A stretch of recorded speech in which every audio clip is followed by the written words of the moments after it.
Who are a few of the worst people to hire or even work with? Let's find out, starting with number 6, Hoarding Meds. Francesca Morgan, a 32-year-old NHS nurse in the UK, lost her job after being caught stealing prescription medicine from the hospital pharmacy to alleviate her headaches while on duty. The incident occurred at Arrowe Park Hospital near Liverpool and unfolded when health officials noticed they were missing some prescription medicine. An ensuing investigation led to the discovery that Morgan took a pill and, on another occasion, a tablet without the required written permission. For some reason, Morgan thought that she was allowed to just grab some medication as needed, but she thought wrong. And why she'd think that is anyone's guess, but what she took was basically Tylenol and upgraded Tylenol, so it's not like she was grabbing the heavy stuff, but she still took it. However, the thefts, because other staff members were taking stuff too, prompted health authorities to install a covert camera, revealing Morgan helping herself to the prescription meds. The hospital's tablet count, implemented without staff knowledge, aimed to monitor medication levels daily. Despite the revelation of her actions, Morgan wasn't the only one implicated in the thefts.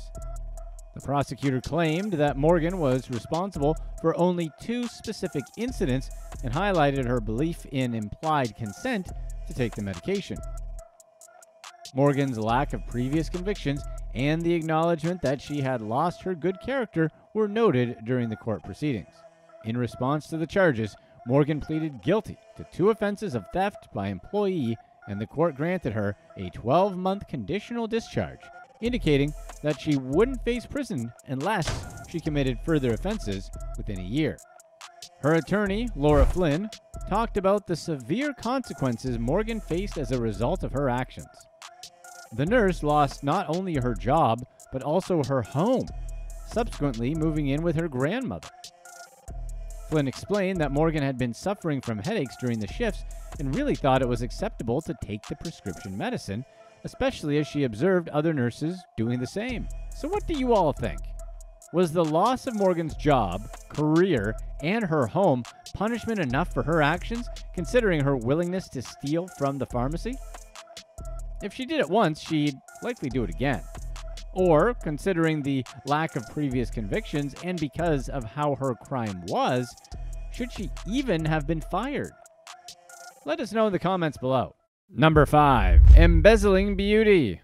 Brittany E. Willman, a 30-year-old manager at State Beauty Supply in Coralville, Iowa, was accused of embezzling over $80,000 from her employer over 2.5 years. The Coralville police complaint revealed that discrepancies were discovered when comparing the salon supply store's daily register sales with bank statements. The investigation found variations between cash sales and the actual cash deposited, with Willman being identified as responsible for all deposits. Apparently, Willman allegedly made statements to the business owner admitting to taking cash from the deposits. The total amount embezzled exceeded $80,000, which was a pretty hefty loss for the employer. As a result, Willman faced charges of first-degree theft, classified as a Class C felony. The police said that the fact that the theft occurred over a span of more than 2 years really shows that not only was this not a one-time thing, but that it was a consistent and thought-out choice she was making. Willman was even smart enough to only take a little at a time so she wouldn't attract attention. Following the investigation, Willman was booked into the Johnson County Jail. Have you ever worked in a place where management got caught breaking the law? Tell us about it in the comments below.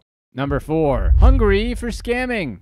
Daniel Reynolds, a deputy head teacher at West Earlham Junior School in the UK, faced potential jail time after swindling tens of thousands of pounds in a scheme involving free school meals for disadvantaged students. Reynolds exploited his position of trust to invoice the council for food that had been donated by local organizations to feed children during school days. He further pocketed money by billing parents whose children didn't qualify for free meals. The fraud unfolded while Reynolds was in charge of administering administering the school's entitlement to funding from the government's holiday activities and food program paid through Norfolk County Council. The initiative, implemented nationwide for free school meals during lockdowns, aimed to provide holiday activities with meals for eligible students. Holiday activities with meals were conducted at the school during the summer holidays in 2021, the Christmas break that year, and into 2022 during the COVID-19 pandemic. The scam persisted until it was uncovered, leading to Reynolds' dismissal from the school following an investigation by police. During his trial, the prosecutor said that Reynolds got free meals from various organizations but still invoiced them. Reynolds also falsified documents, including the invoices, to reclaim money from the county council that didn't need to be spent in the first place due to the donations. Reynolds was convicted of 3 charges of fraud by false representation, creating false receipts, and documentation. Magistrates, who deal with less serious offenses like a lower municipal court, recognized the severity of the charges and told Reynolds that their sentencing powers weren't severe enough. So they kicked the case up to Norwich Crown Court, which is like taking it to a state or federal level. The case has shocked the school community, with a source expressing betrayal and surprise, but emphasizing the need to move on from the incident. To make things worse, Reynolds previously garnered attention for setting up a food bank at the school to help struggling parents. It doesn't sound like any of the kids were directly affected by Reynolds' actions, so that's good, but still, Daniel, do you really need to steal from charity funds? On holidays, no less? Number 3. 90 Days of Scamming. Reality TV star Lita Margarita, known for her appearance on the 6th season of 90 Day Fiancé in 2018, was arrested in Wisconsin for allegedly using her company account details to steal thousands of dollars. Margarita, who appeared on the show alongside her then-fiancé Eric Rosenbrook, was accused of making fraudulent payments and withdrawals to several outside business accounts and customers while working for glass bottle company Loggerhead Deco in Portage, Wisconsin. The alleged crimes were revealed when the company reported the suspicious activities to the police. Margarita faced charges of theft from a business setting, fraudulent data alteration, forgery, and wire fraud against a financial institution. The victims, located in Wisconsin and surrounding states, reported several thousands of dollars in unauthorized business account payments and withdrawals. Margarita's co-ownership of a business in nearby Arkdale, Wisconsin, played a role in facilitating the crimes. Margarita, originally from Indonesia, moved to Wisconsin to be with Eric, whom she met on an international dating site. The couple got engaged just 2 days after their first face-to-face meeting, thanks to the K-1 visa, which requires marriage within 90 days. The couple's tumultuous relationship gained attention on the reality show, and Margarita was granted a 4-year restraining order against Eric's daughter, Tasha Rosenbrook, in 2019. This arrest adds another chapter to Margarita's controversial history, which includes her contentious relationship with Tasha and their departure from 90 Day Fiancé. As of the release of this video, there hasn't been any public information on her court date. We're always surprised to learn that reality stars, of all people, get in trouble with the law repeatedly for being terrible people. You'd think that reality stars, especially on quality shows about real love, romance, and relationships such as 90 Day Fiancé, would be the best humanity has to offer. We know, we're sad too. Number 2. Gambling money. A former supervisor at Citizens National Bank in Brownwood, Texas, was busted embezzling over $2 million from the bank. Don Janae Bennett was arrested and charged with theft over $300,000. The investigation began when Citizens National Bank Vice President Keith Clark reported to the Brownwood Police Department that the bank was missing over $2 million. Clark arrived at this figure after conducting an audit of the bank vault and its contents. Bennett, who had been employed at the bank for 25 years, and served as the supervisor of bank tellers, held a key to the bank vaults. The suspicious activities came to light when Clark had asked Bennett to put $20,000 into the bank vault to balance it. Instead, Bennett allegedly gave a new bank teller $30,000, a large sum for a new employee to handle. When Clark investigated, he found that the money was never returned to the vault, and there was no documentation of the transaction. The thing that really sealed the deal, though, was that Bennett, who had left for vacation vacation, never returned to work. Apparently, doing things like that when large sums of money are missing is looked at as suspicious. Court documents reveal that Clark grew increasingly concerned about Bennett's actions, prompting the investigation. One of Bennett's former colleagues also mentioned that Bennett was a degenerate gambler who often went to casinos with her husband. Further investigations into Bennett's activities at the WinStar Casino in Thackerville, Oklahoma, showed that she spent over $3 million on slot machines over 5 years. In 1 year alone, Bennett reportedly spent nearly $1.5 million on slots, winning roughly $577,000, but leaving the casino with only around $141,000. When police finally interviewed Bennett, she admitted to taking the money from the bank vaults in both the main and drive-through banks. When questioned about the total amount stolen, Bennett claimed ignorance, but said she'd been embezzling for about 6 years. Bennett faced charges of theft, fraudulent data alteration, forgery, and wire fraud against a financial institution. She eventually pled guilty to engaging in a monetary transaction with property derived from a specified unlawful activity and was sentenced to 51 months in federal prison. Additionally, Bennett was ordered to make restitution of nearly $1.84 million to ABA Insurance Services and $25,000 to Citizens National Bank of Brownwood. Best of luck to the insurance company and the bank in actually getting that money back. The funny thing is, banks have all sorts of trouble keeping track of money. Armored trucks aren't as secure as you think. Stay right here on this video to find out why. Number 1. Sorry for everything.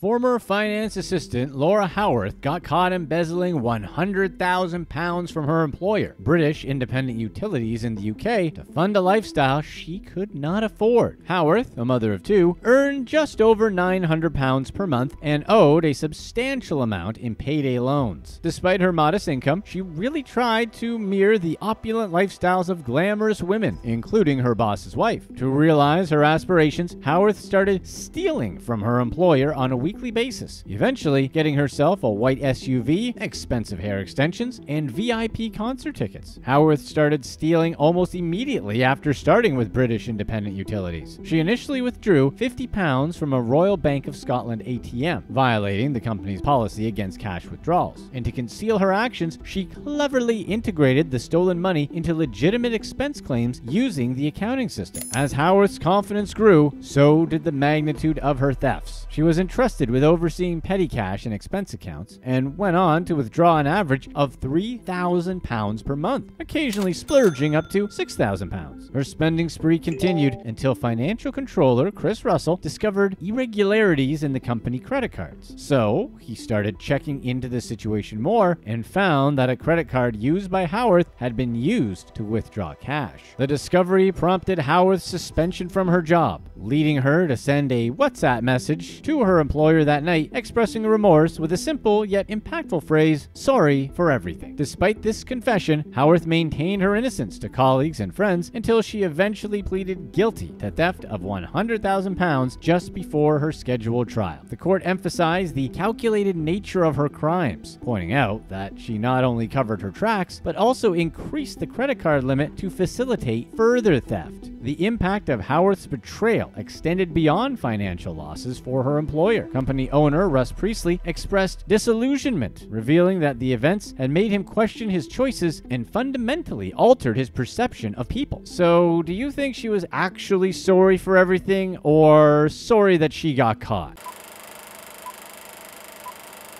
Brian Newell, a manager at one of Garda World's armored truck branches, was given a bizarre order in 2018 to load all the coins stored at his facility in Connecticut onto a truck bound for Massachusetts. Auditors from Bank of America were taking a trip to Garda World's Massachusetts location to count money that Garda was being paid to protect, and some of it was missing. Garda is well known for their armored trucks that move money from place to place, but they are also in the business of storing and protecting money in vaults for U.S. banks. After about 8 years of operation, Garda became an industry leader, holding money for some of the largest banks in the world. Garda's U.S. operations doesn't publish a client list, but it has been determined that they have held money for JP Morgan Chase, Bank of America, Wells Fargo, PNC Bank, and TD Bank. The company also stores money for the Federal Reserve. Garda is a Canada-based company, but has grown far into the US and beyond. They consistently post strong operating margins that have allowed it to attract investors and grow rapidly. In just 15 years, Garda has increased its annual revenue from under $200 million to $2.7 billion. As Garda skyrocketed into the industry, a Tampa Bay Times investigation uncovered deception at the core of Garda, deep within their vaults. The investigation found that Garda's vaults had lost millions of dollars and concealed the missing money from the banks that hired them. It was found that some of the vaults even lacked basic safeguards, which gave way to unsolved thefts and an overall chaotic atmosphere. Brian Newell's Garda branch in Connecticut was a small location, only holding some $20,000 belonging to Bank of America and 2 other banks, and he sent every single coin of that $20,000 to Massachusetts.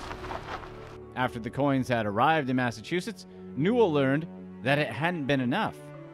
There was a major money shortage at the Massachusetts branch, even after several other New England branches had also sent money. Garda sends banks a daily accounting of their balance in each vault, so any discrepancy should have been reported long before high levels of money vanished. However, company documents from 2014 revealed that Garda executives were well aware of the missing money. The 2014 document estimated roughly $9 million were missing, and we can assume Garda's response wasn't urgent, as the case continued to build up until 2018. In 2015, email records show that Garda employees discussed how to keep TD Bank from discovering that a single Garda branch was missing $924,000 of the bank's money. With employees being fully aware that money was magically vanishing, honesty wasn't at the forefront of the company's values. In 2017 and 2018, employees at a St. Louis Garda branch hurriedly stalled bank auditors in a conference room while workers rushed to move boxes of quarters and dimes, each containing hundreds of dollars from one bank's account to another. The auditors were then presented with the number of coins they expected, but they were actually looking at another bank's funds. Newell said that Garda employees would have bamboozled the auditors since they had no clue where the correct money was. Newell was eventually terminated from his position as manager at the Stratford branch in 2019 after complaining about safety problems. Newell's termination goes to show how severe the deception was at Garda, but Garda remained unwilling to admit fault. The company claims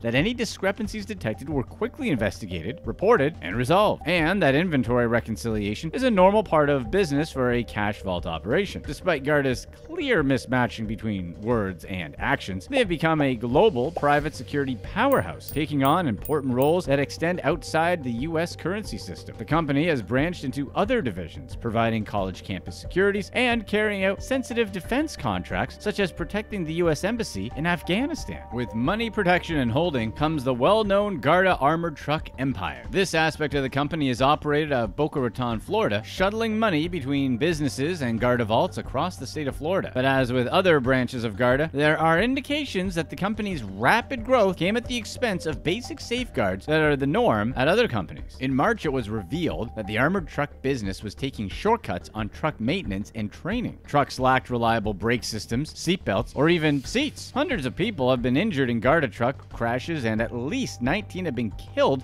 at the expense of these safety shortcuts. In as little as 3 months, sometimes it's not just crashes. Sometimes it's simple human error. For example, back in November of 2021, a Sectron Security armored truck's doors somehow popped open as it was going down I-5 in California. The cash, which was mostly $1 and $5 bills, flew out of the back of the truck, and drivers actually stopped in active lanes of traffic to scoop up the lost money. There were 3 fatal crashes due to mechanical failures or driver error. Obviously, employee theft isn't the only thing armored truck companies have to worry about. Back in October of 2019, Brinks' armored truck driver, Sabrina Gimeno, was making a delivery to a bank in Colorado when 3 men ambushed her during a heist. The robbers took over $100,000 in cash and totally terrified Gimeno. Interestingly, just days later, Brinks fired her despite her being with the company for 7 years. years. Brinks claimed that they had protocols in place and that Gimeno didn't follow their protocols.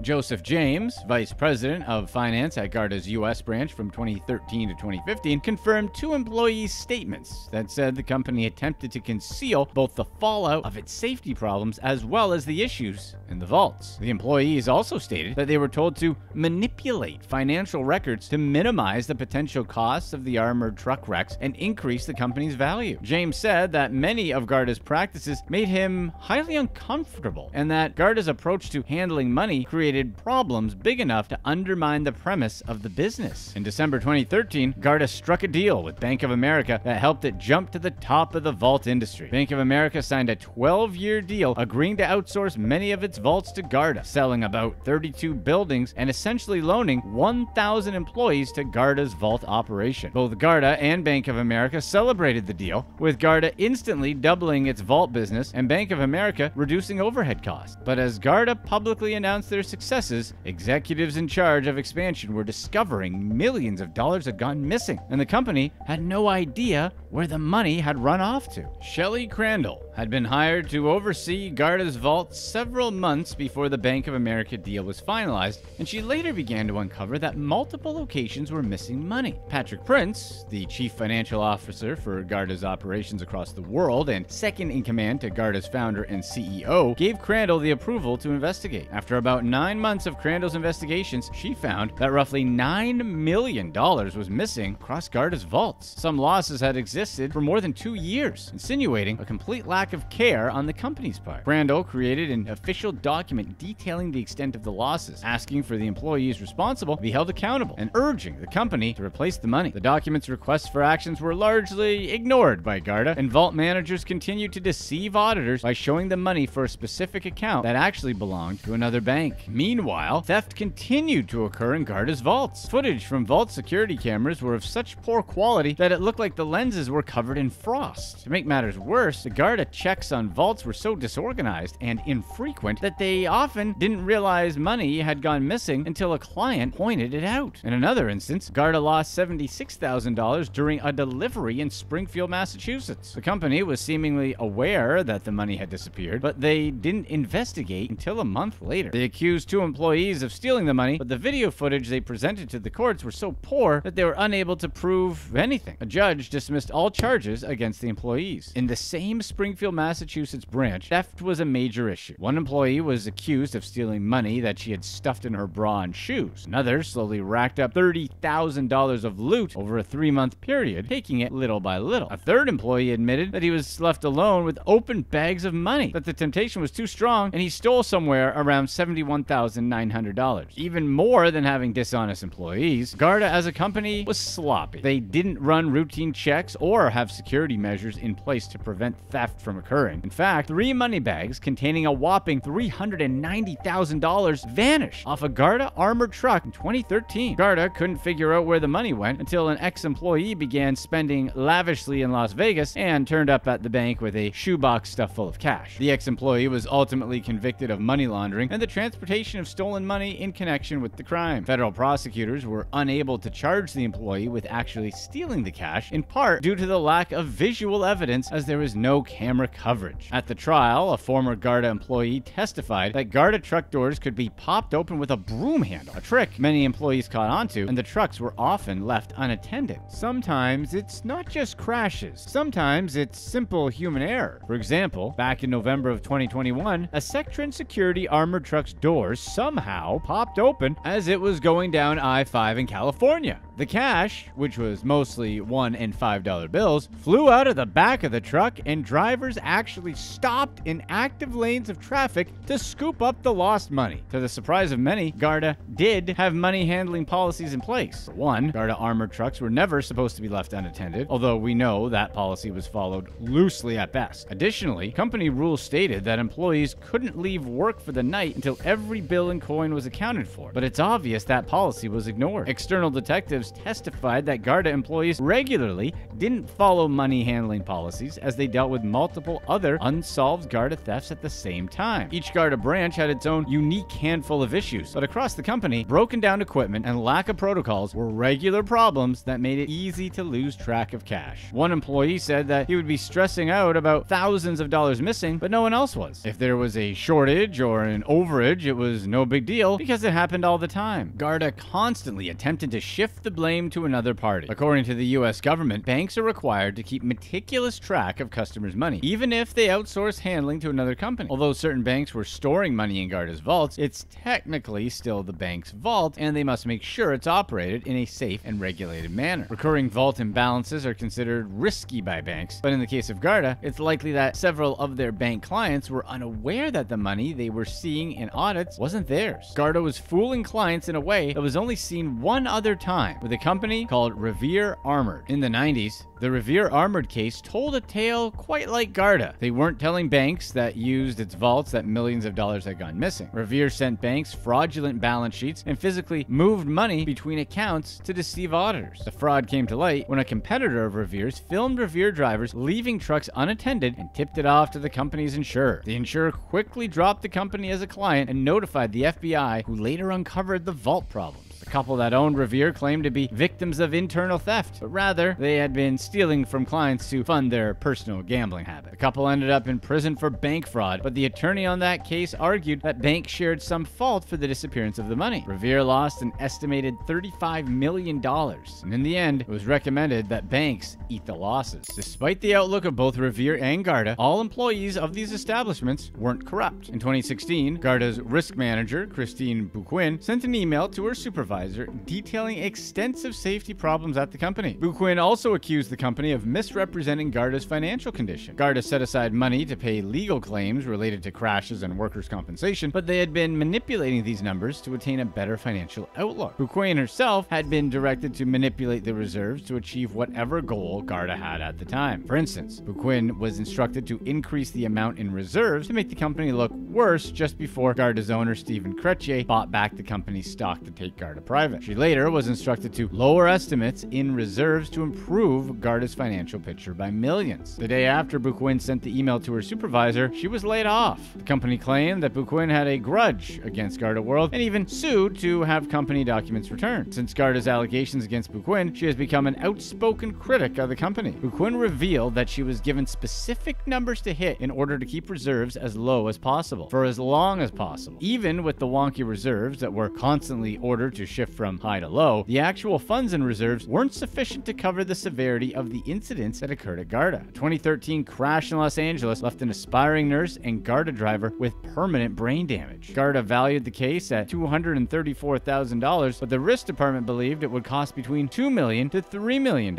More incidents such as this occurred, emphasizing Garda's emphasis on maintaining their public image over being prepared in crisis. Buquin's anxiety around the company's actions were so heightened that she reached out to a senior claims consultant at Wells Fargo to ask for guidance. At the time, Wells Fargo was helping Garda manage its insurance policies. Buquin was honest with the Wells Fargo team and admitted her distress, but Wells Fargo did nothing more than remove references to Garda's methods of calculating reserves from the company's documents. Overall, the Garda World case was a fiasco, although Garda touts itself as a runaway success. Garda saw expansive growth in its formative years, and much of the growth came from acquisitions. However, these acquisitions were financed with huge amounts of debt. As concerns about Garda's ability to pay off debt grew, stock prices began to plummet. In 2012, Chrétien took the company private alongside equity firm Apax Partners. Since Chrétien's acquisition of Garda, the company has continued to expand, completing around 10 major acquisitions in 2018 and 2019 alone. Operating profits have grown steadily and significantly for the past 6 years. Despite surface-level success, Garda has failed to pay for basics necessary for simple operational costs. With Garda's poor truck maintenance, lack of vault security, and overall apathetic attitude towards customer service, it's clear that the priority is making money, not spending it. At this time, Chrétien has continued to applaud their acquisition of Garda, calling it a resounding success, despite facing multiple bankruptcies and scandal after scandal. In June of 2021, Chrétien was awarded a $2 million bonus in acknowledgement of how well he runs the company. Click to watch one of these next videos. Let us know in the comments section what you would rather have: twice your vacation days per year, but 10% less pay, or half your vacation days, but 50% more pay.